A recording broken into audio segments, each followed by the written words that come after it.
টাকা ইনভেস্ট করলাম, লাভ তো দূরের কথা, পুঁজি শেষ হয়ে গেল।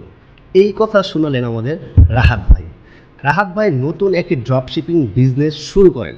তিনি ইউটিউবে কিছু টিউটোরিয়াল দেখে ফেসবুকে অ্যাড দিয়ে দেন। প্রথম সপ্তাহে তিনি 5,000 টাকার বুস্ট পোস্ট করেন। 10,000 মানুষ তার অ্যাড দেখে, 2,000 লাইক পরে, 300 শেয়ার হয়, কিন্তু সেল হয় মাত্র 5টা।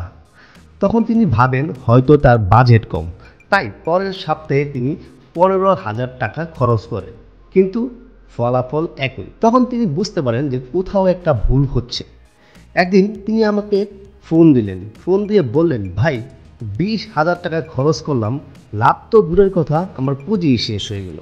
তখন আমি তাকে বললাম, আপনি কি সেলস কনভার্সন অ্যাড চালিয়েছেন? তখন তিনি বলল যে কনভার্সন কি।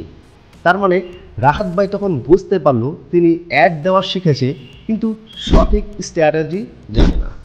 এঙ্গেজমেন্ট অবজেক্টিভ দিয়ে অ্যাড দিয়েছেন, অথচ সেলস কনভার্সন প্রয়োজন ছিল।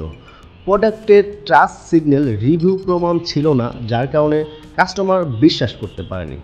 অডিয়েন্স টার্গেট ভুল ছিল, যারা তার প্রোডাক্ট দেখেছে তারা কখনো তার প্রোডাক্ট কিনতে আগ্রহী নয়। আমি যখন তাকে ফেসবুক অ্যাডস ম্যানেজারের কনভার্সন সেট আপ বুঝিয়ে দিলাম, তখন তিনি বুঝতে পারলো যে সঠিক টার্গেট অডিয়েন্স না জানলে টাকা শুধু নষ্টই হবে, এবং এঙ্গেজমেন্ট অবজেক্টিভ নয়, সেলস কনভার্সন চালাতে হবে।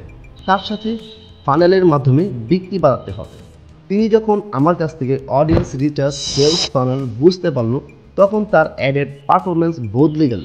পরবর্তী মাসে তিনি মাত্র 3,000 টাকা খরচ করে 20+ অর্ডার জেনারেট করল।